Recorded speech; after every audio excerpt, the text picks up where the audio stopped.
Bueno, buenas tardes para todos. Estoy un poco de espaldas, pero bueno, sabrán disculpar. Para mí es un honor, es un placer, una alegría total estar acá, bueno, colaborando o por lo menos moderando en lo posible una mesa de lujo para celebrar, para conmemorar los 130 años del Partido Socialista. Y bueno, me traje unas líneas introductorias muy breves, por si me fallaba un poquito la memoria o la emoción. Así que, bueno, para mí lo primero que quería decir es que eso, que es un honor y un privilegio estar acá con tanta gente valiosa, tanta gente del sistema democrático, del sistema de los derechos humanos, de las distintas bueno, organizaciones civiles, bueno, todo lo que hace a la vida democrática del país, con la cual el Partido Socialista colaboró, y mucho desde hace 130 años. Hoy estar acá es casi contracultural, un desafío a quienes desde el poder nacional, desde hace ya más de 2 años, califican al socialismo como una enfermedad o confunden la socialdemocracia vigente en los países nórdicos y el estado de bienestar con el viejo stalinismo, o mezclan a Boric con Daniel Ortega, o mezclan a Lula con los Castro, y bueno, están equivocados. Así que acá estamos para rebatirlo. Por otro lado, bueno, ya van a hablar los distinguidos oradores de toda la historia socialista, pero bueno, un pasado glorioso, lleno de hitos. Juan B. Justo, Alfredo Palacios, los diputados, Repetto, Dickmann, dejaron las primeras huellas en un partido que fue emblema de los trabajadores, de aquellos que bajaban de los barcos, de los inmigrantes que venían, y bueno, con todas sus carencias, con todas sus necesidades, y bueno, el socialismo fue un hogar para ellos. Después llegaron Scioldi, Esteve Boero, Bravo, Polino, por supuesto los 3 gobiernos socialistas de Santa Fe, Wiener, Bonfatti, Lifshitz, acá está Antonio, y las intendencias, en especial la de Rosario, en la que, bueno, se mezcló la teoría con la praxis política. En el medio el peronismo, ¿no? Bueno, qué decir. Heredero y a la vez, quien tomó las banderas, podemos decir, del socialismo en muchas cosas, para no decir otra cosa más tremenda. Como decía Martin Buber, los profetas fueron los primeros socialistas, y la herencia bíblica humanista, tomada por Palacios en sus discursos, porque él era de raíz católica, se tradujo en hechos concretos, leyes en el Congreso, hospitales públicos de calidad para santafesinos y rosarinos, pero también honestidad y valores de solidaridad, participación, compromiso con el prójimo, democracia, derechos humanos. Ojalá que este encuentro sirva para recuperar este valor histórico, este valor simbólico, programático, político del socialismo argentino en estos 130 años, pero no desde la nostalgia, por lo menos intentar que no sea desde la nostalgia, sino como punto de partida para pensar los desafíos que impone una actualidad muy difícil, una actualidad muy adversa, y una propuesta de futuro. La idea de la mesa, que bueno, tengo el honor de moderar, es ir de esta tradición a los desafíos del presente y a la posibilidad, o no, ustedes lo dirán, de armar una alternativa democrática, una alternativa igualitaria, reformista y progresista para la Argentina. Así que bueno, vamos a empezar con la mesa, o con el panel, no tenemos, bueno, la mesita. Bueno, y le damos paso a Carlos Pañi, que bueno, ya lo conocen, ¿no? Él quiere que lo presenten como solo periodista, un simple periodista, pero bueno, saben que no lo es. Bueno, no es poco, ¿no? No es poco. Bueno, para mí, una de las plumas más brillantes, ingeniosas e informadas de los últimos 20, 30 años, 30, 35, por ahí. Sí. Historiador, autor de libros memorables, sus columnas nos educan, nos informan, y también en lo personal me divierten, columnista político del Diario de la Nación, bueno, profesor de Historia de la Universidad de Mar del Plata, investigador del Instituto Ravignani, filosofía. No quiero extenderme mucho, porque lo vinieron a escuchar a él, así que bueno, le damos paso a Carlos Pañi.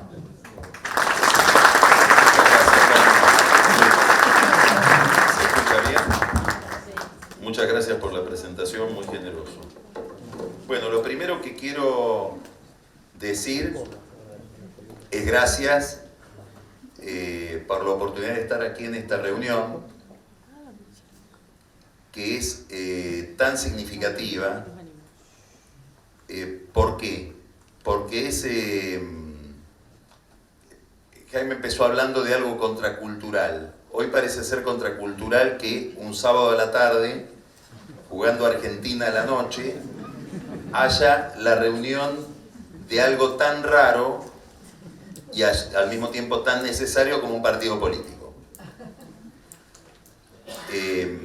Hay muchas razones que no voy a explicar, porque ustedes las conocen, para defender la existencia de los partidos políticos como agentes, como sujetos de la democracia. Entre otras, la pertenencia a una tradición y algo que puede resultar muy vigente en este momento como para reflexionar, que es el partido político como regulador de las conductas individuales, como agente de control social. Es un lugar al que uno pertenece, pero además con el que uno tiene determinado compromiso y con el que tiene determinadas obligaciones que muchas son históricas, tienen que ver con la historia. Cuando Julio María Sanguinetti defiende la existencia de los partidos políticos, dice: a nosotros nos regulan, nos controlan, nos vigilan los retratos. Yo recién veía la imagen de Juan B. Justo en adelante, de todos los que fueron los sucesivos líderes del Partido Socialista, y bajo la mirada de esas figuras uno se manda menos macanas, o debería mandarse menos macanas. La disolución de la política explica muchas de las conductas por momentos insólitas que vemos hoy en la realidad, no solamente en la Argentina, en la política argentina, sino en muchos otros lugares. Voy a hacer 2 o 3 apuntes nomás sobre el papel del socialismo en la Argentina, en todas sus variantes, porque uno de los dramas que ha tenido el socialismo, como en general es un problema de toda la izquierda, es la fragmentación. Lo primero que me interesa destacar es la figura de Juan B. Justo, el estilo de Juan B. Justo, que era un médico al que le iba muy bien en la vida. También le iba que con el producto, con el resultado de una operación, terminó fundando el Partido Socialista, la Cooperativa del Obrador Obrero y el diario La Vanguardia, entendiendo que la tarea que él se había fijado a sí mismo como médico en una dimensión de promoción social, de mejorar el entorno en el que vivía, de mejorar la vida de la gente que lo rodeaba, era insuficiente y que había que pensar ya en un salto más ambicioso, que es la política. Y fundó estas 3 instituciones, el partido, una muy importante, el diario, como forma de comunicación, como forma de expresión de ideas. Estamos hablando de una Argentina donde los diarios todavía tenían arraigo en un partido. Esto después se perdió en la Argentina. El socialismo con La Vanguardia lo mantuvo a lo largo de su historia. Y otra institución que tiene que ver con toda una concepción de la economía, que fue la Cooperativa del Obrador Obrero, y aquí quiero destacar la relación entre socialismo y cooperativismo en general y enfatizarla en presencia de tantos santafesinos que hay en esta reunión por el lugar que ocupó el socialismo y que ocupa el socialismo en la vida pública de Santa Fe en general. Me refería al estilo de Juan B. Justo, que creo que le imprime un estilo a toda la vida del partido a lo largo de los años, y me parece que es un rasgo muy interesante para lo que es el promedio de la política argentina, que es la prioridad de la reflexión racional, del estudio, de la idea. Juan B. Justo era un hombre de ideas, un gran escritor, como todos sabemos, traductor, estudioso del marxismo. Es decir, y esta es una tradición que, más allá de todos los matices que ha tenido el socialismo y las posiciones que ha tenido el socialismo a lo largo de la historia contemporánea, siempre fue un sello. la prioridad de la racionalidad en la acción política. Este me parece que es un primer valor a destacar del aporte que le hace el socialismo a la historia política de la Argentina. Hay un segundo aspecto que uno lo podría destacar especialmente si relee determinadas épocas del diario de Vanguardia, y es la defensa de un modo de hacer política. Y esto sí es verdaderamente interesante e interpelante. Jaime decía el socialismo y el peronismo y no terminaba de definir. No quiero ofender a nadie. No es por ofender, sino estoy hablando, no es una cuestión valorativa. Es una forma de entender la cuestión social. Habrá otras probablemente defendibles. Pero cuando uno mira la escritura del diario de Vanguardia en los años 20 y 30, y ya todavía no referida al peronismo, no estoy hablando del socialismo antiperonista de los años 50, estoy hablando de la visión que tenía el socialismo del irigoyenismo y del conservadorismo.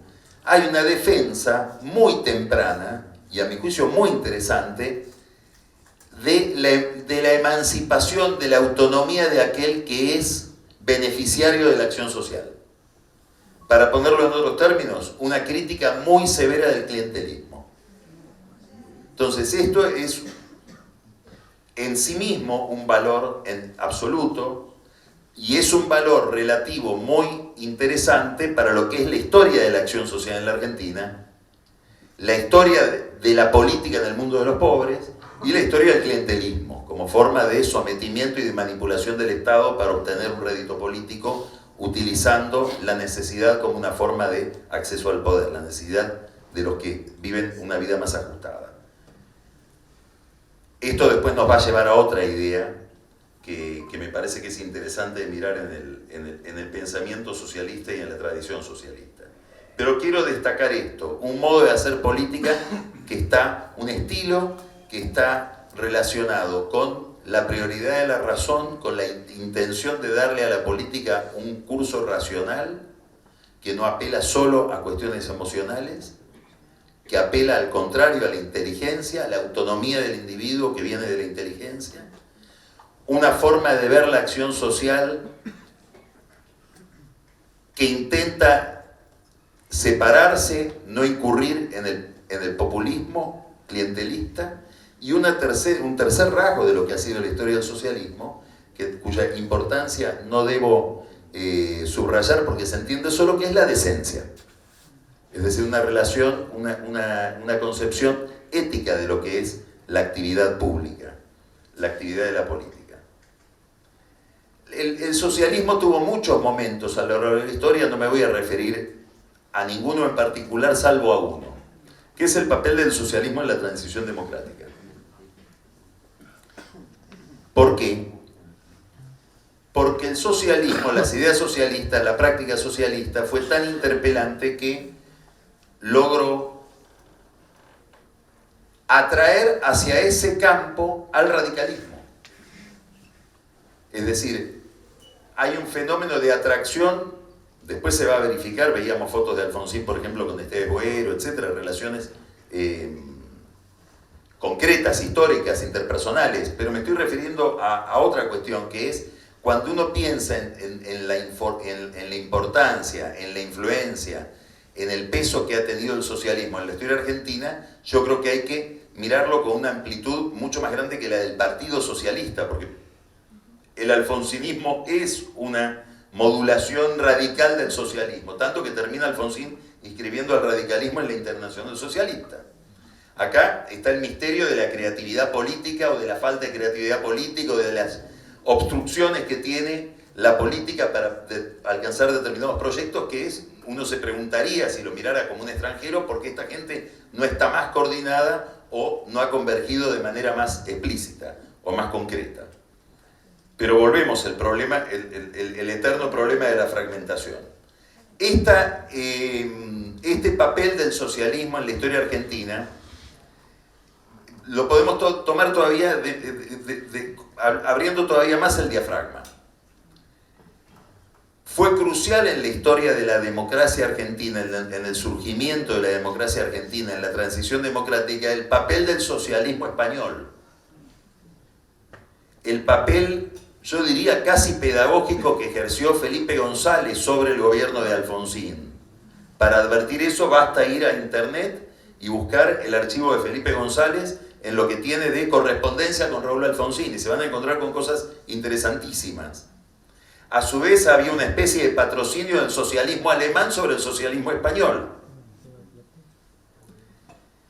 Entonces estamos ante un fenómeno que es el rumbo que tomó la democracia en la Argentina, que está muy ligado a estas relaciones de radicales y socialistas.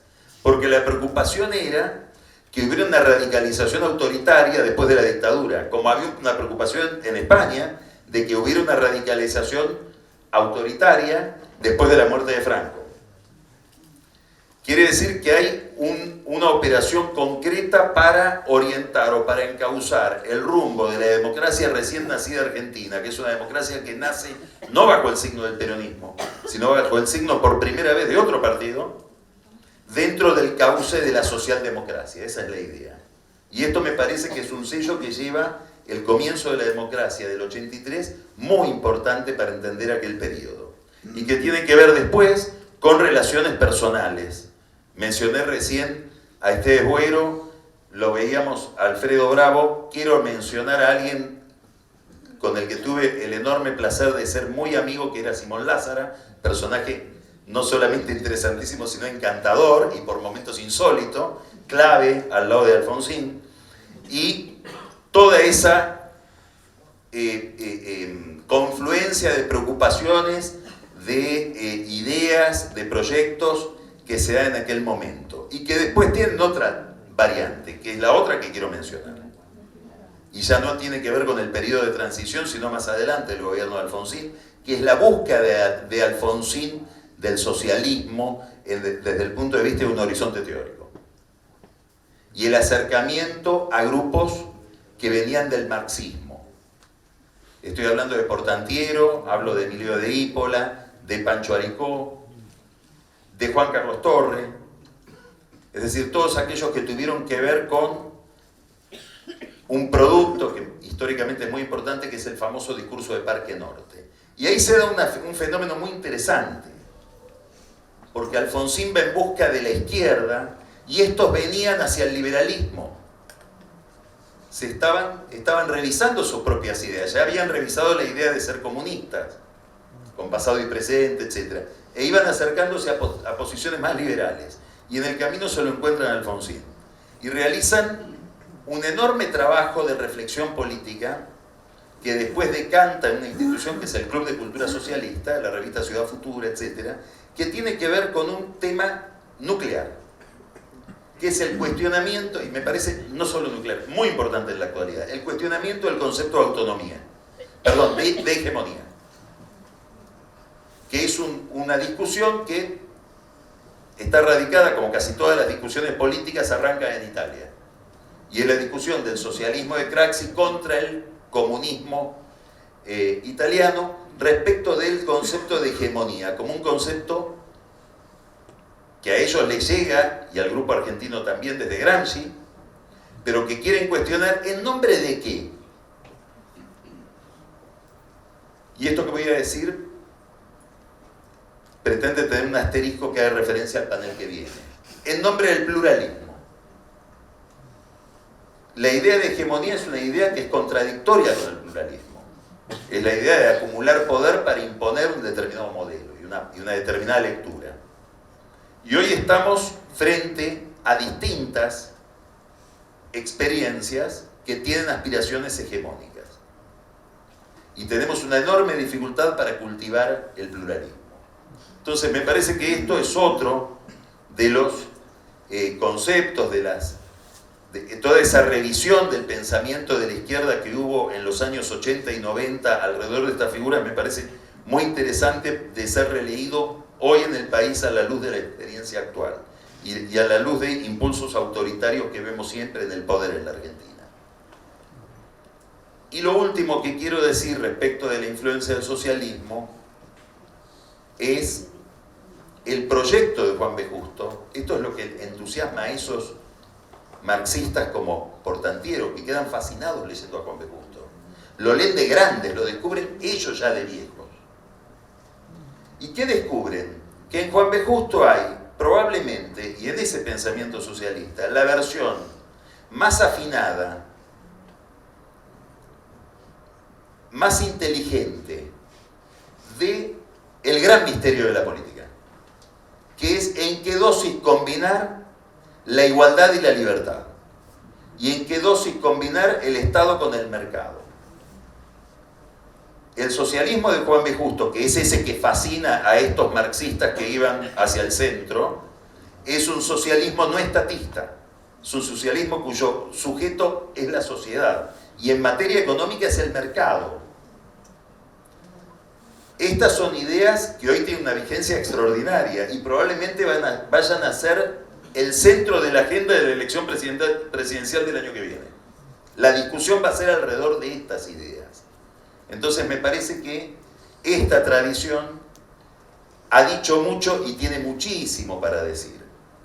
Sobre todo en un país, y termino, Eric Hobsbawm, gran historiador marxista, en un libro de ensayos sobre la historia, sobre su oficio de historiador, dice: lo que me ha hecho un buen historiador, lo que más me ayudó a ser historiador, es preguntarme por qué mis ideas no habían tenido éxito. Ese es un ejercicio interesantísimo, que por qué no se dio lo que yo pensaba que se iba a dar. Preguntarnos hoy por el socialismo, preguntarnos por un mundo social más integrado, preguntarnos por aquella vocación inicial de Juan B. Justo después de hacer aquella operación, preguntarnos por el problema de la solidaridad, preguntarnos por la cuestión de la inclusión social, preguntarnos por la equidad, en un país que tiene los niveles de marginalidad, de informalidad, de exclusión que tiene hoy la Argentina, incrementándose. Me parece que ya no es un homenaje que le tenemos que hacer a los de los retratos, sino más bien un compromiso con el futuro. Muchas gracias.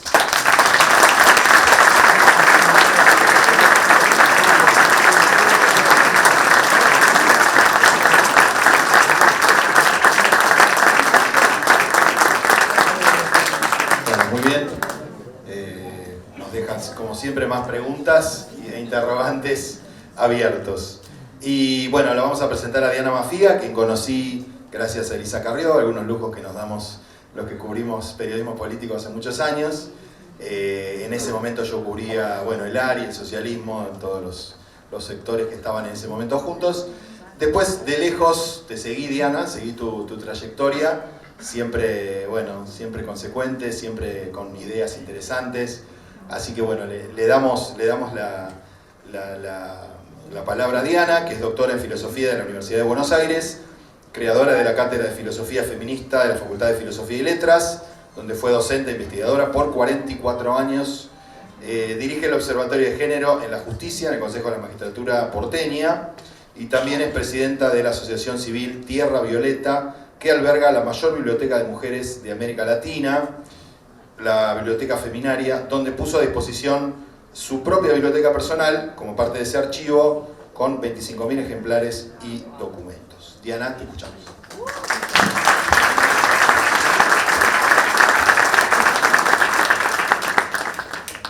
Gracias, Jaime.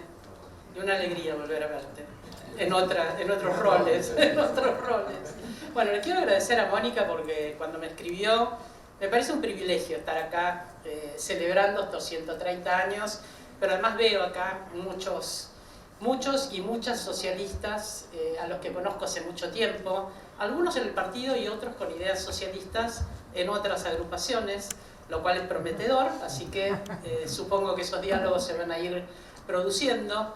Entonces, bueno, es un privilegio que sea yo la que va a tener hoy una palabra sobre esto, y tengo como una responsabilidad hormonal de hablar de las mujeres, porque en general me tocan paneles donde el tema es un tema de sujetos neutrales, y a las mujeres nos ha costado mucho trabajo romper con esa neutralidad del sujeto de la política, porque la neutralidad siempre es hacia el sujeto hegemónico. Cuando no se aclaran las condiciones raciales, el sujeto es blanco; cuando no se aclara el sexo, el sujeto es masculino; cuando no se aclara la clase social, el sujeto es burgués; cuando no se aclara la educación, el sujeto es ilustrado, y así siguiendo.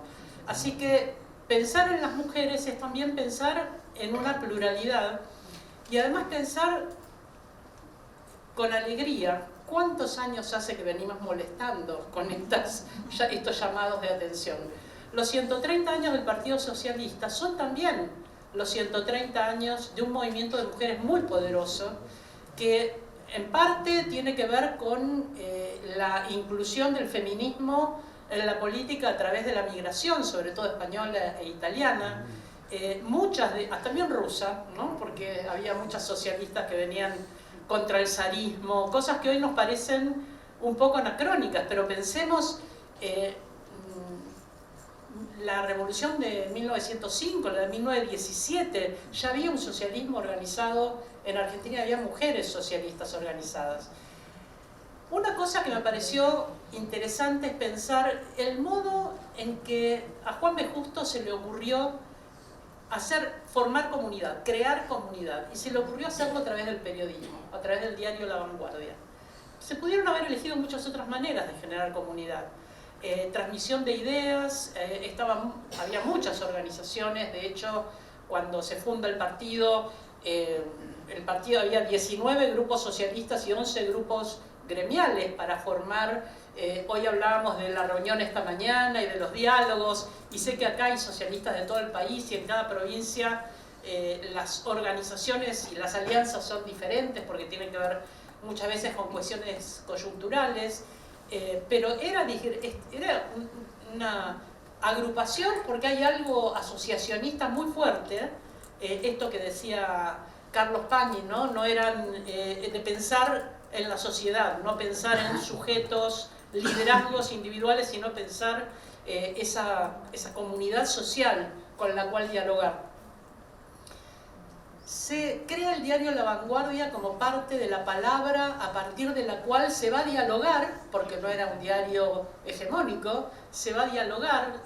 Saludo muchísimo que ese diario tenga hoy esa reversión y que podamos verlo en internet y podamos seguir discutiendo, dialogando sobre estas ideas. La Vanguardia decía, en su definición, periodismo científico socialista.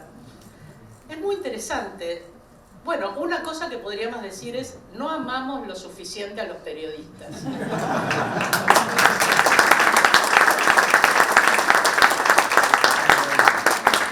Frente a las humillaciones, frente a las agresiones, a los insultos, sin embargo, estoy segura que cada una de las personas que está acá se orienta, sigue la escritura o las columnas de algunos o algunas periodistas, y que eso nos orienta.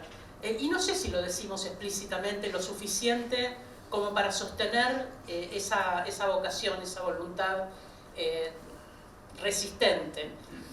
También dice periodismo científico. Dentro de 2 o 3 días vamos a tener, acá está Erika Heinz, que es ministra de Ciencia de la provincia de Santa Fe, y vamos a tener una mesa en la Academia de Ciencias de la Argentina, donde vamos a hablar de feminismo y ciencia.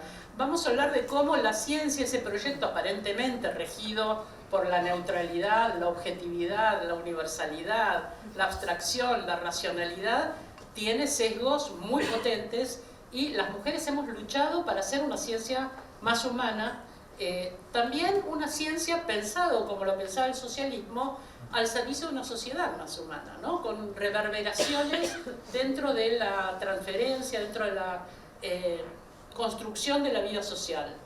Así que el periodismo científico socialista es una declaración a la cual hay que ponerle un poco de feminismo. Y también dice por los derechos de la clase trabajadora. Y esto es importante porque hoy pensaban, bueno, quedó en la abstracción, qué pasaba con el socialismo y el peronismo. No lo voy a decir yo, no se hagan ilusiones. Pero sí voy a decir que la conciencia de clase de principios del siglo XX, la fuerte conciencia, fines del XIX, principios del siglo XX, que tenía tanto el anarquismo como el socialismo, solo que el socialismo tenía vocación de Estado, vocación de construcción de un partido, el anarquismo no. Pero entonces esa vocación de tener esa conciencia de clase hizo que las mujeres del socialismo pensaran algo que no estaba en el ideal de clase internacional, que eran las mujeres trabajadoras. ¿Qué pasaba con las mujeres trabajadoras? En el 86 se crea el Partido Socialista, en 1896, y en 1902, ya hace 5 o 6 años después, ya se crea el Centro Femenino Socialista. Vinimos a institucionalizar el tábano socrático sobre el lomo del caballo socialista, ¿no? Alicia Moró, Sara Justo, Julieta Lanteri, mujeres extraordinarias, inspiradoras en sus acciones, porque pensemos con qué imaginación rompían lo que se suponían reglas implícitas de la democracia, ¿no? Cuando Julieta Lanteri logra votar porque tenía una carta de ciudadanía, porque se estaba haciendo un intento de ingreso de la clase media a la ciudadanía, una construcción de clase media en realidad, en la cual el feminismo participó muchísimo a través de un objetivo que no perdió nunca, que es la educación. El objetivo de la educación es uno de los 2 objetivos que tuvo el feminismo moderno en el siglo XVIII. El sufragismo y la educación fueron los 2 objetivos principales. Entonces, pensar de qué manera esa conciencia de clase puede transformarse en una conciencia sobre el papel de las mujeres trabajadoras y el tipo de reivindicaciones que tenemos que tener, y pensar cómo Julieta Lanteri, ante esta abstracción de decir para votar hace falta una carta de ciudadanía, ella se presenta y le tienen que admitir el voto porque tenía una carta de ciudadanía. ¿Qué pasó con eso? Pasó que no se lo podían negar porque formalmente la ley no la excluía. ¿Y por qué la ley no la excluía? No hacía falta, era obvio. La única que fue a votar fue Julieta Lanteri. Esto muestra la obviedad, no era necesario decir si sos mujer no podés votar. Pensemos en un ejemplo de ciencia, aprovechando nuestra inspiración, como fue Marie Curie. Marie Curie ganó 2 veces el premio Nobel a principios del siglo XX en 2 disciplinas diferentes, lo cual era extraordinariamente excepcional. Y cuando pidió su ingreso a la Academia de Ciencias de París, le dijeron que no porque era una mujer. Entonces ella dijo, ¿dónde dice el reglamento de la Academia que no pueden entrar mujeres? Y le dijeron, no lo dice porque es obvio. ¿A quién se le puede ocurrir que una mujer que ya sabemos tiene el cráneo más pequeño, el cerebro más liviano y tiene ciertos problemas con la reproducción, tenemos que privilegiar la reproducción, y la educación hace correr riesgo la reproducción? En la Universidad de Boston, en la época en que se estaba construyendo el Partido Socialista, 1894-95, se le pide a un biólogo llamado Edward Clark que evalúe si pueden entrar mujeres a la universidad, y él dice que de ninguna manera, porque el acceso de las mujeres a la educación va a tener un altísimo costo reproductivo, científico, biólogo, ¿no?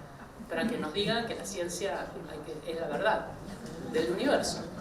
El altísimo costo reproductivo consiste en que a medida que una mujer aprende matemática y lógica, el cerebro se agranda y los ovarios se encogen. Hay un vaso comunicante que hace que el costo reproductivo se va. Bueno, sí. Muchas sí, efectivamente. Finalmente, después de tanta educación, terminas pensando, ¿cuándo te van a promover como abogado? Cuando pienses como un hombre. O sea que cuando accedas a ser jueza, se garantiza que todo va a quedar, ¿no? ¿Cuándo vas a ser un buen historiador?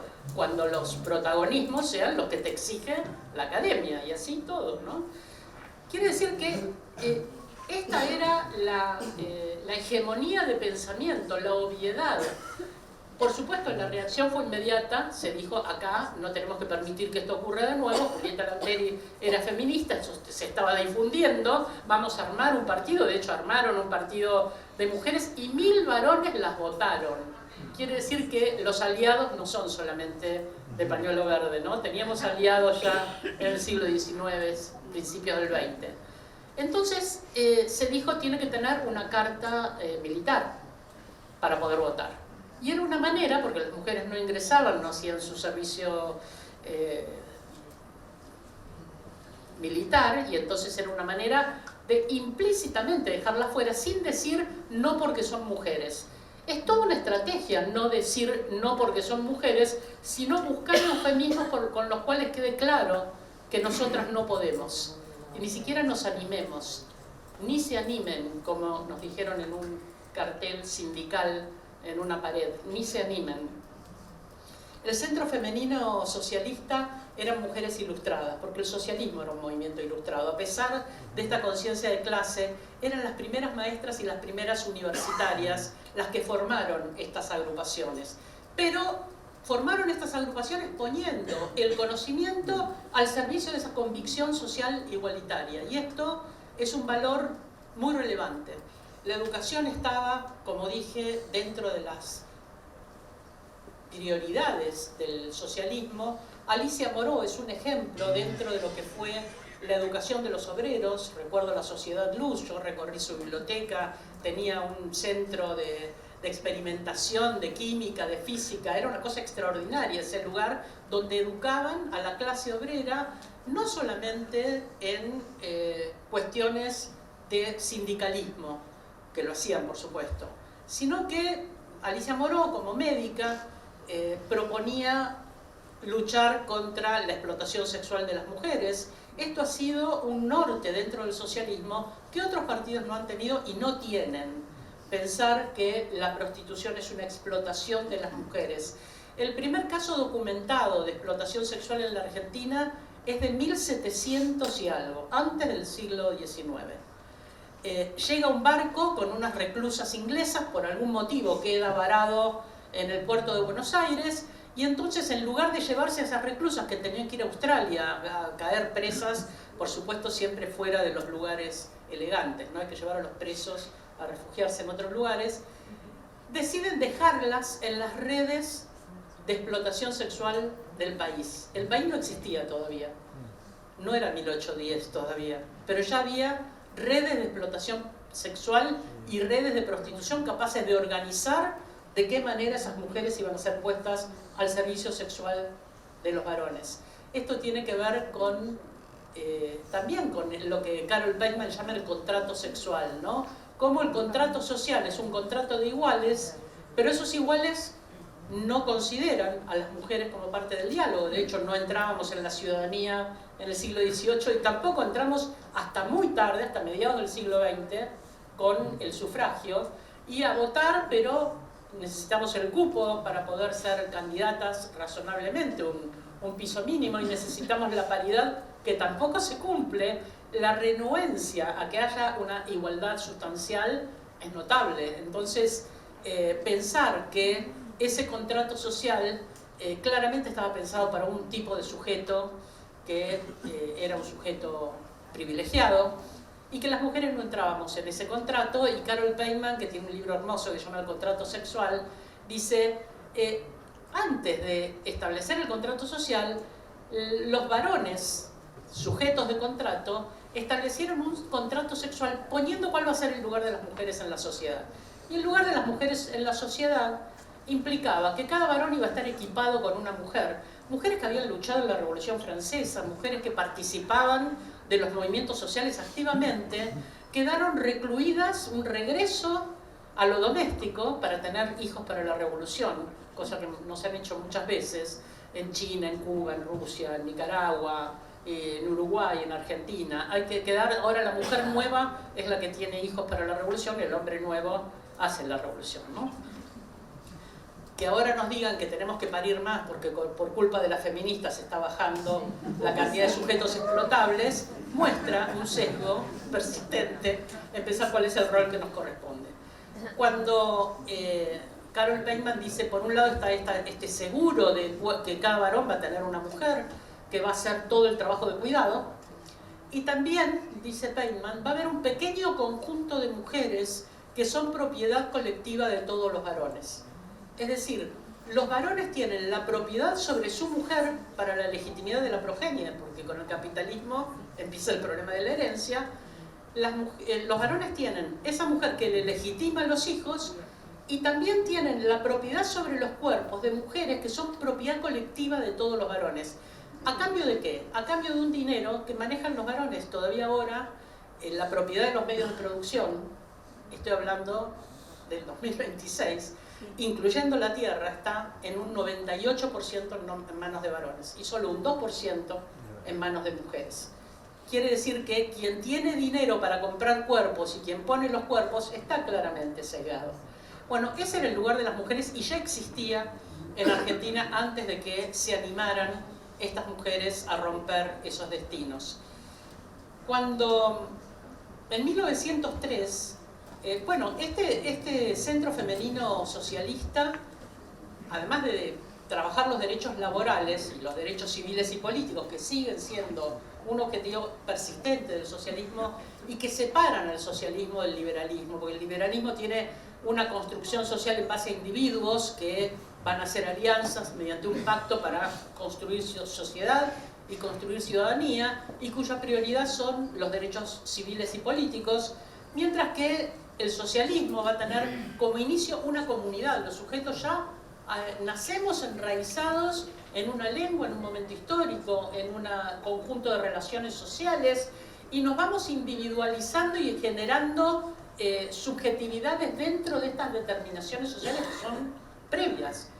¿Tenemos que cortar? Podría ser un par de minutos. Bueno, 3-4 minutos. pero díganmelo, no se hagan miradas.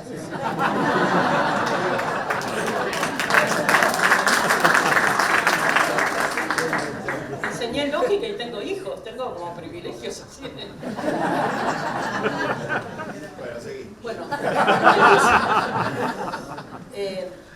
por supuesto ya en 1902 se reclamaba el sufragio femenino, algo que, como dije, reclamaban las primeras feministas, ya del siglo XVIII. Se reclamaba el divorcio, 1902. El divorcio recién lo obtuvimos recuperada la democracia en 1986.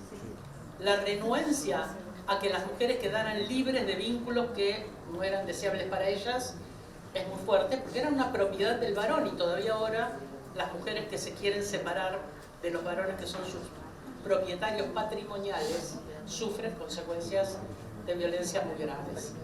Y también los derechos de la infancia. Esos derechos de la infancia daban al socialismo un diálogo con la Iglesia Católica interesante. Muchas socialistas tenían esta posibilidad a través de la educación y a través del arte, sobre todo de la cultura. En el año 1903, el quinto Congreso Ordinario del Partido, proponen estas feministas, 1903, la igualdad civil, la igualdad de los hijos legítimos e ilegítimos. La igualdad civil se logra recién en el año 1923, con el cambio del Código Civil por un diputado socialista. La igualdad de los hijos ante la ley se logra también en 1986, recuperada la democracia. El divorcio y la igualdad de los hijos ante la ley fueron el reclamo de una toma pública de la Plaza Congreso, que se hizo apenas recuperada la democracia, el 8 de marzo de 1984. Fue la primera ocupación del espacio público después de 7 años de estado de sitio. Y en esa reunión estaba Alicia Moró. Alicia Moró tenía casi 100 años en ese momento.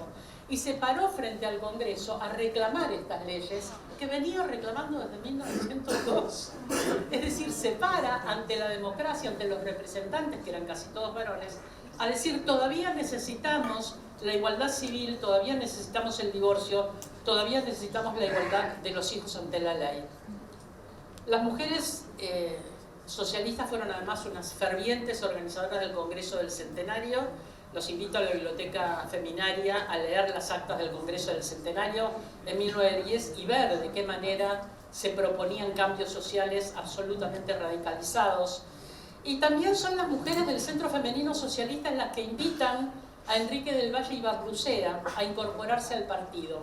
En 1902, del Valle y Barlucea había hecho una tesis de doctorado en Derecho sobre la emancipación civil de la mujer y la necesidad de incluir el divorcio en el Código Civil, y en 1913 se convierte en el primer senador socialista de América Latina, y fue impulsado por las mujeres, porque él tenía esa visión igualitaria que garantizaba pensar los derechos. Cuando Del Valle y Barbucea presentó un proyecto sobre emancipación civil de la mujer, que no se pudo votar hasta 1923, y esto era en 1919, al presentar el proyecto, él presentó un acta con 7.000 firmas de mujeres. Es decir, pensó que la sociedad podía entrar en un debate político y las mujeres de la sociedad podían entrar en un debate político, cosa que no era de ninguna manera los modos habituales de la política y siguen sin ser los modos habituales de la política. 7.000 mujeres avalaron el cambio que él proponía, que era una manera de participación y de deliberación que todavía la política no nos daba hasta pasados mediados del siglo XX.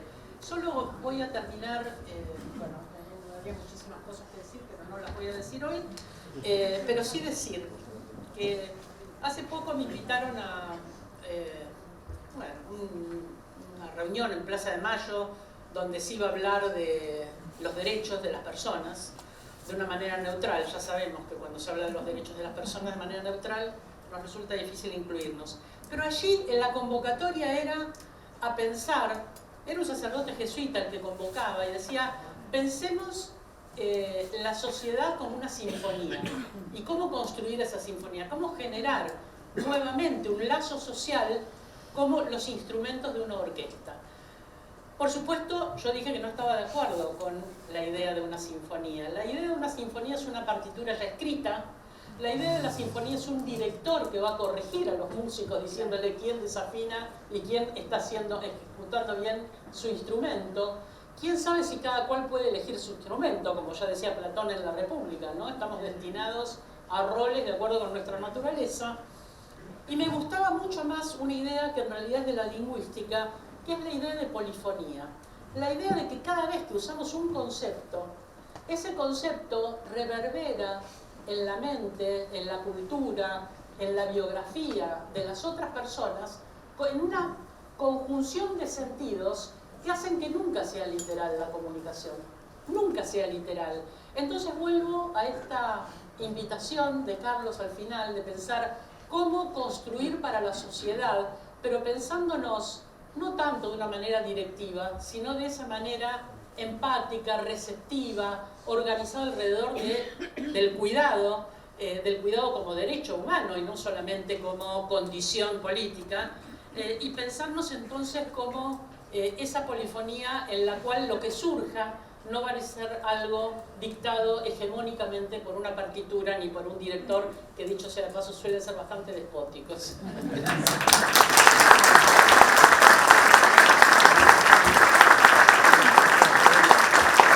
Muchas gracias. Bueno, presentamos ahora sin mucho prolegómeno a Carlos Herrera, que es abogado, doctor en filosofía política de la Universidad de Nanterre, catedrático del CY Sergi Paris Université, director del Centro de Filosofía Jurídica y Política, perdone mi francés, autor de numerosos libros sobre el socialismo argentino, francés y alemán, y esto también lo destaco, director de la red de estudios sobre el socialismo argentino, RESA. Algunos me agregaron un datito que es fundador en el 82 del Frente Secundario Intransigente, pero bueno, esa es una maldad que bueno. Bueno, sí, sí, alguien quiere decir que soy un viejo, pero bueno, en fin, estaba en primer año de secundario. Bueno, muchísimas gracias a Mónica Fein, a Fer Suárez, que transmitió la invitación. Soy yo el que tengo un gran honor, encima me pusieron en el medio, yo traté por todas maneras de ponerme en un costadito y no me tiraron para acá. Es un honor y aparte es un honor verdadero porque de alguna manera muchos de los que están presentes aquí me acompañan, me acompañaron ya, Diana, ya a fines de los 80, cuando había creado este grupo de las mujeres filósofas, que era una primera, yo no entendía nada porque era un machito así, bruto, pero fue una de las primeras maneras para empezar a deconstruirme en un camino que por supuesto es largo, y tanto Jaime como Carlos me acompañan. Hegel decía que leer el diario era la plegaria de cada día, y bueno, viviendo lejos todavía me someto a esta especie de misa laica que es leer el diario, y los dos me ayudan mucho a tratar de no estar tan lejos, por lo menos de la ficción de que no me aleje nunca. Como decía Fito Páez Rosarino, ¿no? Cuando me fui no me alejé. Y por supuesto a Mónica, la pongo al final, Mónica Fein, porque sigo pensando, y siempre se lo digo a mis alumnos, yo fui militante político, ciertamente, hoy por hoy soy un intelectual, me gano la vida también con eso, pero sigo conservando la idea que es aristotélica, la idea que la acción política es quizás el punto más alto de la actividad humana. Entonces Mónica, que fue como mujer aparte, intendenta de Rosario, ahora presidenta del partido, representa mucho de esto que es lo mejor que tiene el ser humano, que es trabajar para los otros, trabajar para un futuro, para algo que a lo mejor no va a haber. Y esto ya entramos en materia porque me pidieron que hable un poco de historia, pero también cuáles son las razones para creer en el futuro. Entonces, empecemos con un pequeño ejercicio contrafáctico de 130 años atrás. Imaginemos que tenemos que nosotros fundar un partido político y que nos preguntamos, che, ¿le ponemos socialismo al partido? ¿Le ponemos otro nombre? Entonces yo quiero un poco decir, sí, hay razones para ponerle a este partido nuevamente que fundaríamos hoy, 130 años después, Partido Socialista. Por lo pronto, si comparamos los dos momentos, el de hace 130 años y el de ahora, en fin, es complejo porque en algunos puntos nosotros estamos en situación mejor. En aquel partido solamente había 85 delegados, estaban representados solamente 4 territorios del país, aparte de la ciudad de Buenos Aires y lo que es el conurbano hoy, eran ciudades, era Rosario, Paraná, Córdoba, Tucumán era lo más lejos que teníamos. Vivían con el temor de la represión, ahí veíamos la foto de Juan B. Justo rodeado de policía brava en Santa Fe, pero al mismo tiempo nosotros somos más, este es un partido federal que está presente, hoy creo que en el Congreso participan 14 distritos, me decía Mónica, pero hay algo que nos falta y que ellos tenían, y que era esa sensación de que estábamos en el curso de la historia, estábamos en el buen lugar. Esta idea del progreso que aparece muy rápidamente, justo ya se dijo en su propio discurso en el Congreso de 1896, justo en el segundo párrafo ya habla de las ciencias, hacemos política basadas en las ciencias, recordamos Diana el subtítulo de La Vanguardia. Pero en fin, esto también lo podemos analizar. ¿Por qué?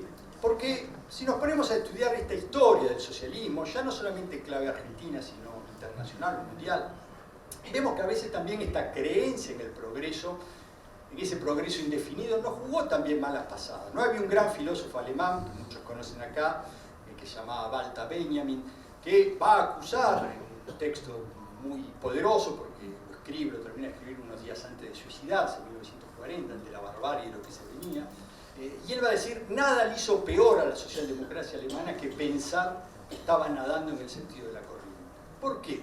Porque nació esto que los historiadores llamamos, cuando estudiamos el periodo de entreguerras, el atentismo socialdemócrata, que era decir, bueno, a ver, estamos bien, vamos a hacer cada vez más, porque los obreros, los trabajadores, los asalariados son la mayoría del pueblo, vamos a llegar a un momento en que el socialismo nos va a caer como una fruta madura en la mano cuando se den las condiciones objetivas de producción. Por supuesto, ya Rusia en 1917 había un poco cambiado las cosas, ¿no? Dice, bueno, a ver, no apareció donde uno se imaginaba. Y efectivamente cada una de las dos posguerras, la primera y la segunda, fueron momentos muy importantes para nosotros, para esta historia. La primera, rápidamente, y no me voy a interesar aquí con esto mucho, pero es una de las identidades que de alguna manera permanece, lo vamos a ver al final, es esta identidad comunista, con sus diversas variantes. Una incluso, que veremos, está muy presente en el debate actual hoy en Argentina, la variante trotskista, podemos decir. Y después, en la segunda posguerra, tuvimos este segundo elemento que tiene que ver con nuestra tradición, que es la tradición socialdemócrata. Ahora bien, esta tradición socialdemócrata que nace, como la tradición comunista que nace en 1917, tiene este tronco común, y les pido que no se olviden porque vamos a volver, tiene este tronco común que podemos llamar el socialismo. Y esto es importante porque cuando yo les preguntaba recién, ¿le ponemos otra vez socialismo al partido? estamos en una cuestión clave, porque cuando el socialismo aparece, como palabra, como concepto en el siglo XIX, cumple la función que un gran historiador de conceptos, que se llama Koselleck, denomina un neologismo, es decir, es una palabra nueva que no existía en el vocabulario político hasta entonces y que quiere provocar la novedad. Esto es algo nuevo. Y Koselleck lo relacionaba con otro concepto muy importante para nosotros, en realidad dos conceptos, pero el que nos importa es el que se llamaba de horizonte de expectativa. Como teníamos, este era el primer concepto, un campo de experiencia limitada, nadie sabía lo que iba a ser el socialismo, lo que era el socialismo, toda la esperanza estaba permitida. Va a ser el Edén, cuando seamos gobierno, cuando lleguemos al poder, como canta el Internacional, será la humanidad, el género humano será la humanidad. La reconciliación, esto es algo que nos viene de las raíces judío-cristianas y que está muy presente en nuestra cultura occidental. Ahora bien, hoy por hoy podemos decir, esta novedad no se expresa tan claramente. Peor aún, si ustedes hojean los diarios europeos de estos días, sobre todo el español, porque en realidad en este momento la socialdemocracia gobierna en 5 estados, 3 de la Unión Europea. Yo no leo los diarios dinamarqueses y malteses, leo sobre todo los diarios españoles, y van a ver que hay una compulsión de títulos, la flor deshecha, la rosa se marchita, etcétera, etcétera, etcétera. ¿Por qué? Y bueno, porque acá tenemos que volver un poco sobre esto. Esta experiencia socialdemócrata que se inicia en 1945 y que no es exactamente lo mismo que ese tronco socialista que había nacido en el siglo XIX, supuso una apuesta, que era que la democracia y el capitalismo podían convivir gracias a un tipo de Estado que se llamó Estado social, o welfare state. Y fue este modelo que en realidad entra en crisis en el año 89-90, para poner una fecha, en realidad ya empieza mucho antes. Margaret Thatcher gana las elecciones en el año 79, Reagan gana en el año 80. Pero esta idea que ahora sí está claro que hay mundialización y que en realidad este modelo como tal no puede existir más. En realidad hubo un intento muy poderoso que se hizo en esos años 90 por renovar el viejo programa socialdemócrata, que fue lo que se llamó, es una palabra repetida, pero fue lo que se llamó la tercera vía, ligada a Tony Blair y, bueno, sobre todo un teórico, sociólogo inglés, Anthony Giddens, que era el que escribía en realidad lo que firmaba Tony Blair. Y ahí se imaginó una idea de decir, bueno, a ver, un programa distinto. Efectivamente, ya no podemos confiar más en Estado, porque no hay Estado, no podemos tener más políticas keynesianas o no keynesianas, políticas de la demanda. Tenemos que dejarle la economía a los que saben, es decir, a los liberales, a los capitalistas, al mercado, y nosotros trataremos de hacer social. Pero claro, social sin Estado, y esta era un poco la apuesta de la tercera vía, bueno, hagamos un poco de educación. Bueno, nosotros socialistas siempre somos favorables a las realizaciones concretas, ¿por qué no? Pero el problema es la crisis que estamos viviendo ahora, que vivió el Reino Unido, Alemania. De alguna manera está tocando al que fue el presidente español de esta familia que había escapado un poco por casualidad, que era Zapatero, por otras razones, no las recordaremos aquí.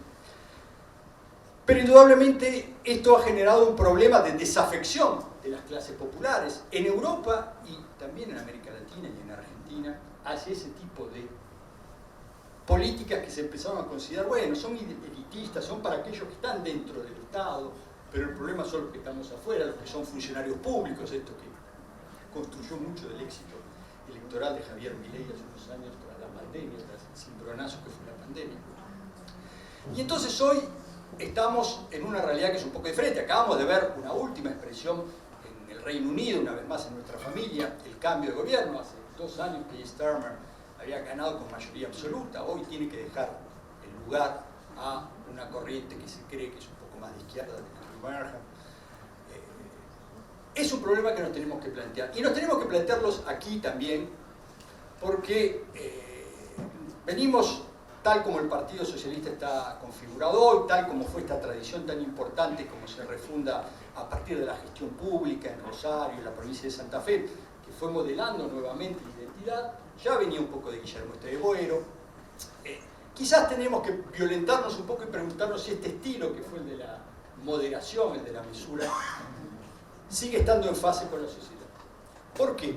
Porque estamos viviendo por el propio desarrollo de este capitalismo una radicalización cada vez más fuerte, de la que están sacando partido sobre todo los extremos, la extrema derecha y la extrema izquierda también, sobre todo la extrema derecha. Y acá hay un tema que es de discusión, porque se ha hablado mucho de cómo hacer, la izquierda misma a nivel mundial está discutiendo. Hay, por ejemplo, una teórica norteamericana muy inteligente, Nancy Fraser, que, por ejemplo, propone asumir algunas formas del populismo, aunque sea de manera inicial, y yo no creo que esa sea la solución al populismo. Esto, ya he escrito libros sobre la historia del socialismo bajo el peronismo, no voy a repetir lo que pienso, algunas cosas sería muy largo, pero no creo que el populismo sea la solución. Creo que esta solución, para estar nuevamente en fase con esta forma de radicalidad que expresan los sectores populares, que se ven más abandonados por lo que antes era el Estado social, tiene que ver con buscar nuestras formas. Y acá yo hablo, Jaime recordaba algunos títulos, pero bueno, yo acá no pretendo en este punto tener ninguna preeminencia, hablo horizontalmente, como uno más. Me puedo equivocar y hay errores. De hecho, hay toda una discusión que está despertándose en la economía norteamericana ahora en este momento, diciendo que efectivamente vamos no ya a la globalización neoliberal tal como la conocimos, sino a una forma de liberalismo nacional o nacionalista, ¿no? El presidente de acá todavía no se enteró, pero Trump ya fue uno de los primeros advertidos, ¿no? Una forma de encerrarse, la Unión Europea desgraciadamente también para salvar lo que se puede. Entonces, aquí a mí me parece que nos tenemos que orientar con lo que tenemos, con nuestras tradiciones que son muy poderosas. Podemos decir, de Juan B. Justo a por lo menos Guillermo Esteves Boero, está claramente que la política se hace con ideas. Esto es algo que yo rescato mucho. Sin ideas no se hace política. Se puede gestionar algo, pero necesitamos tener ese horizonte. Y acá me parece que tenemos que por lo menos tener presente algo. Si nosotros perdemos el horizonte de transformación social, perdemos la función reformista de un partido socialista. Es decir, si nosotros no podemos ofrecer otro horizonte que el horizonte capitalista, entonces nos van a seguir pasando por delante toda una serie de partidos, acá en Argentina y en varios países de América Latina, sobre todo formas populistas, que son, en el mejor de los casos, pan para hoy y hambre para mañana. ¿Dónde están esas décadas ganadas, esos derechos ganados? Si duran, simplemente desaparecen con 2 años de gobierno neoliberal, o si desaparecen en Venezuela. Entonces quiere decir que no eran auténticos derechos, que no había habido una transformación que había decantado en estos derechos. Si no, no desaparecen. Los derechos siguen siendo armas poderosísimas que tenemos que defender ahora más que nunca. ¿Por qué más que nunca? Porque en nuestra lucha como socialistas no tenemos que abandonar tampoco la bandera de la libertad. Menos que menos ahora con los neoliberales y los libertarios que le están tomando. Porque el socialismo, como dice Bandiera Rosa, solo el socialismo es auténtica libertad. ¿Por qué? Porque es la libertad con igualdad, la igual libertad, como dice Thiel Balibar. Es decir, libertad para todos, o lo que dice la tradición republicana, tal como la ha sistematizado Philippe Petit, un filósofo político actual, es la libertad como no dominación, no como no interferencia, sino como no dominación. Y desde el momento en que decimos lo que nosotros queremos es que no haya dominación, nuestra razón de ser como socialistas está absolutamente asegurada. Entonces, Mónica me decía, bueno, necesitamos optimismo, y yo digo, sí, le dije en un intercambio de mensajes de WhatsApp, nosotros los socialistas, no solamente...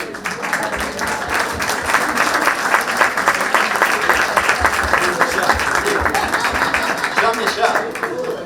Pero justamente como nosotros los socialistas tenemos esa exigencia que no es solamente moral e intelectual, tenemos, yo diría, un deber de optimismo. Deber de optimismo. ¿Por qué?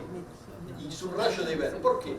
Porque nuestro optimismo es esta frase tan conocida, pero que para mí conserva toda su fuerza, de Romain Rolland, que hizo célebre Gramsci. Optimismo de la voluntad. Optimismo de la voluntad. ¿Y por qué se basa nuestro optimismo de la voluntad? Porque, de alguna manera, podemos recordar estos versos tan lindos de una canción de María Elena Walsh, Orquesta de Señoritas, donde dice, creo, quien no fue mujer ni trabajador, puede pensar que todo tiempo pasado fue mejor. Aún en la cultura de ahora está esto que nosotros cantábamos cuando éramos chicos, jóvenes, en el FCI o en otros lugares, menos bello que los versos de María Elena, esto de borón, bombón, sin socialismo no hay solución. ¿Y qué quiere decir que no hay solución? No quiere decir que no haya alternativa. Puede haber algo que no sea el socialismo, pero también sabemos que es eso, y lo dijo una mujer. Si no es socialismo, compañeros y compañeros, es barbarie. Y lo que nos obliga a ser optimistas, este deber de optimismo, es que queremos escapar a la barbarie y queremos crear una sociedad nueva. Muchas gracias.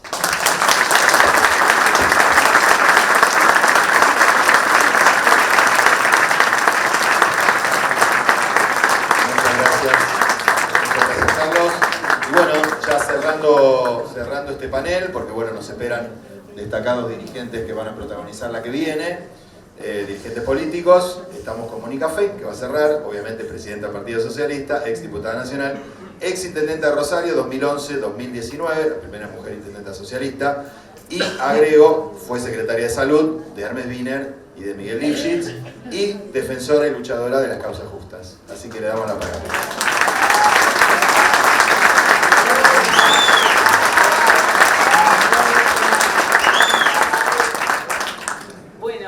Si me permiten primero agradecerles profundamente a Jaime, a Carlos Pagni, que apenas lo llamé aceptó esta invitación, a Carlos Herrera, que yo le dije que íbamos a decir que vino especialmente de Francia para esto.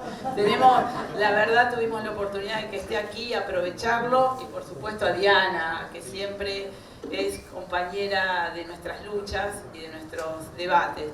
Y agradecer a los distintos actores que hoy están, a partidos políticos, a los compañeros del peronismo, a los correligionarios del radicalismo, a compañeros y compañeras que hemos transitado tanto tiempo, como Margarita, como Tumini, a quienes van a estar después en el panel, porque de alguna manera lo que planteaban, lo que expusieron es que el socialismo está convencido que el camino es la diversidad de voces, la pluralidad y la construcción democrática. Así que muchísimas gracias también a los representantes de los trabajadores. Lo hicimos en un sindicato, donde podría ser el socialismo un encuentro, y tenía que ser homenajeando a nuestra razón de ser, el corazón del socialismo que nació para defender a la clase trabajadora. Y entonces también agradecer mucho a Luz y Fuerza, un lugar que nos ha permitido reunirnos desde toda la mañana, más marciano que esto, desde la mañana,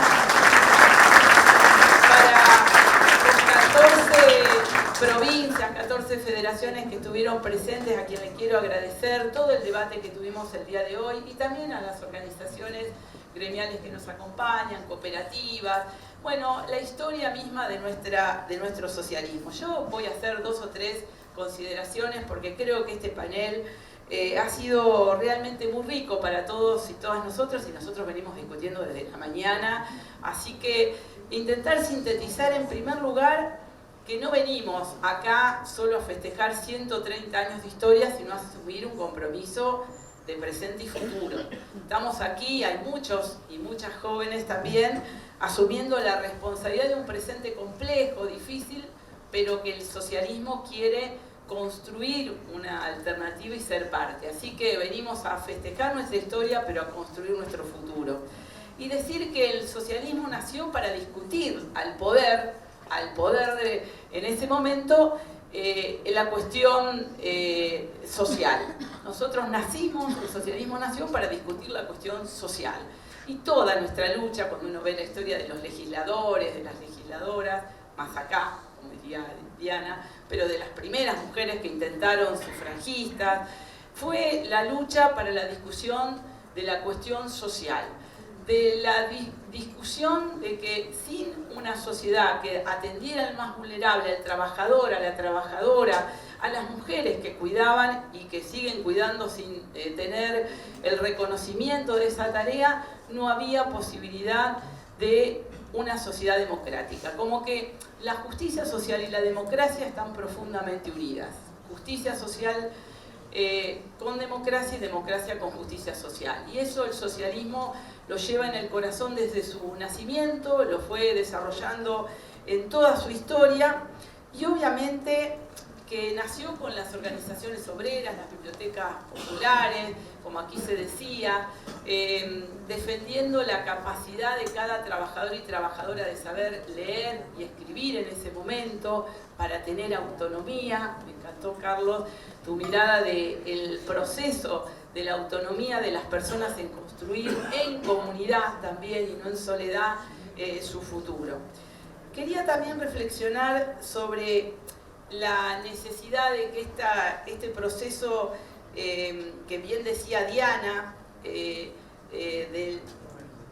unión del socialismo con los trabajadores y las trabajadoras, los primeros estudios que se hicieron sobre las trabajadoras, Alicia Moró inclusive lo contaba Clara en una oportunidad, hizo un estudio sobre los problemas de salud de las mujeres, que los médicos no estudiaban.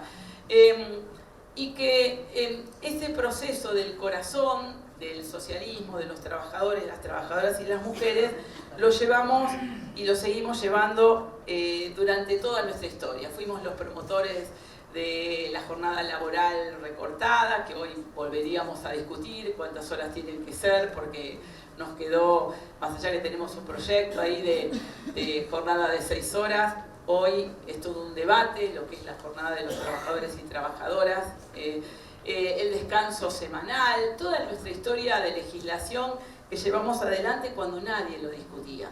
Y cuando, la verdad, la sociedad no pensaba que esos derechos tenían que ser consagrados, y ahí estuvimos los socialistas, las socialistas, planteándolo. Y también hablamos del Estado, de un Estado eficiente, de un Estado cercano, y por eso nos animamos en cada lugar que estuvimos, desde Arrieta en Bahía Blanca, Bronzín en Mar del Plata y por supuesto el socialismo en Santa Fe, a pensar en cambiar el Estado, hacerlo más cercano, pensar otras formas de participación ciudadana, construir esa democracia social que nos parece que es fundamental para fortalecer los procesos de una democracia participativa y social. El socialismo entonces vino a discutir el poder, y en este tiempo que nos toca vivir, después de haber escuchado a todos los compañeros y compañeras, venimos a discutir la democracia, porque está en debate la democracia, y venimos a plantear un debate, y por eso hemos invitado a distintos sectores políticos, a distintos sectores económicos, también empresariales que están aquí, a sectores gremiales, porque estamos convencidos y convencidas que hay un debate central que es la democracia en nuestro país. Y si no nos ponemos de acuerdo en que es necesario construir esa democracia con nuevos valores, obviamente todos los debates van a quedar en lugar secundario. Y esa democracia tiene que ser con derechos y justicia social. Quiero contar que la experiencia de Santa Fe, la experiencia más reciente, lo recordábamos el otro día, fue en pleno menemismo. No fue en los momentos en que se discutían los mejores procesos sociales ni los derechos. Fue en pleno menemismo. Y el proceso de Santa Fe, con una salud pública de calidad, con participación ciudadana, con avance en los espacios públicos, fue en una época donde había un gran retroceso en los procesos de avance de derechos. Por lo tanto, no es que es desconocido para nosotros el desafío de construir un proceso de opción política en los momentos más complejos, porque lo hemos hecho y creo que somos capaces de hacerlo. Quiero recordar en estos 130 años, si me permiten, a todas las mujeres militantes del socialismo, porque nos llevó 130 años tener una presidenta mujer. Quiero decirle que es mucho tiempo. Entonces, recordar, por supuesto, a Alicia Moró, a las mujeres feministas, a las concejalas de todo nuestro país, a las dirigentes que en cada lugar y en cada territorio siguen construyendo igualdad de oportunidades para varones y mujeres, un tema que aún, por supuesto, no hemos conquistado y vamos a seguir trabajando. Y aceptar esta convocatoria que nos hacía Carlos de discutir la libertad y la democracia, la libertad y la igualdad, porque la verdad que sin un debate serio de la libertad con igualdad de oportunidades, todos y todas sabemos que no existe esa libertad. Entonces hay un debate por la salud pública, hay un debate por la salud, hay un debate por la educación, hay un debate por los derechos de las mujeres, hay un debate por los derechos de la diversidad, que realmente nos hablan de libertad, pero tenemos que escondernos para poder vivir como queremos, y eso es otro de los temas. Y enfrentar estos discursos de odio que estamos viviendo actualmente en nuestro país y en el mundo con una convocatoria como la que hacemos hoy, una convocatoria amplia, una convocatoria plural, una convocatoria al diálogo para construir una alternativa política que nuestra mirada, por supuesto, será una alternativa progresista, que promueva derechos, que promueva una democracia participativa, que genere un diálogo político y social para construir ese proceso de igualdad que es indispensable, y obviamente que profundice esa libertad e igualdad que nos planteaba Carlos. Así que yo quiero fundamentalmente agradecer, decir que asumimos el rol que nos toca en este tiempo, que es enfrentar a las extremas derechas que nos vienen a atacar todo el tiempo simplemente por tener ideas y querer discutir ideas y querer llevarlas a la práctica democráticamente. Acabamos de asumir las nuevas autoridades de nuestro partido en forma democrática, porque creemos en los partidos democráticos que debaten, cuestionan, tienen dificultades, pero construyen procesos no hegemónicos, sino democráticos de construcción social. Así que en nombre de todo nuestro partido, de nuestra historia, comprometernos a construir una alternativa progresista, federal, feminista, inclusiva, para el futuro de este país, junto a todos aquellos y aquellas que quieran transformar esta realidad tan dolorosa en una realidad de inclusión social y de igualdad. Muchas gracias.